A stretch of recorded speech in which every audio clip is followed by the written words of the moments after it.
সম্মানিত দর্শক, আমি দাঁড়িয়ে আছি ইতিহাসের সাক্ষী হওয়া এক ভগ্ন রাজবাড়ির ঘাটে।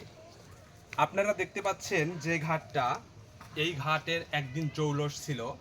যখন জমিদারি প্রথা ছিল, জমিদাররা ছিল, তখন এই ঘাটটার অনেক জৌলস ছিল, অনেক কদর ছিল।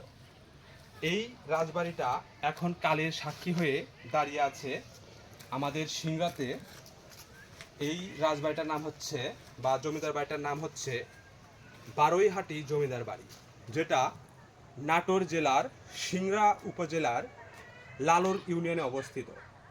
আমরা অনেকেই হয়তো জানি না যে কালের সাক্ষী হয়ে এক সময় জৌলস নিয়ে দাঁড়িয়েছিল এই রাজবাড়ি, এখন যদিও সেটা ভগ্নস্তূপের মতো। আমি আপনাদের এই ভিডিওতে দেখাবো রাজবাড়ির সেই সুন্দর মনোরম ঘাটটা। দেখতে পাচ্ছেন এইদিকে একটা থাম, এইদিকে একটা থাম, কত সুন্দর কারুকার্য যে একসময় ছিল এটা বোঝা যায়। তারপরে আপনারা দেখতে পাচ্ছেন এই যে এখানে সিঁড়ি, এই সিঁড়ি একদম ছোট একটা নদী পাশ দিয়ে প্রবাহিত হয়েছে, সেই নদীতে গিয়ে মিশেছে। একদম মনোরম প্রাকৃতিক দৃশ্য।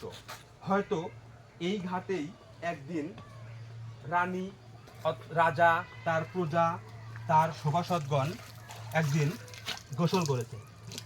তারা একদিন ছিল, এখন নেই। কালের বিবর্তনে হারিয়ে গেছে সব কিছু, কিন্তু ইতিহাসের সাক্ষী হয়ে এখনও দাঁড়িয়ে আছে সেই বারৈহাটি জমিদার বাড়ির সেই ধ্বংসপ্রাপ্ত নদীর ঘাটটা, যেটা এখনও আমাদের মতো যারা অতীতকে আঁকড়ে ধরে বাঁচতে চায়, প্রত্যহ সম্পদের প্রতি যাদের অনিবার্য আকর্ষণ আছে, তাদেরকে এখনও মোহিত করে। আর আমি বরাবরই প্রাচীন জিনিসের প্রতি আকৃষ্ট হই। সেই ধারাবাহিকতায় আমি আমার ভাগ্নেকে নিয়ে চলে আসলাম আজকে সেই বারৈহাটির সেই জমিদার বাড়িতে। আপনারা দেখতে পাচ্ছেন এখানে সেই ধ্বংসপ্রাপ্ত রাজবাড়িটি।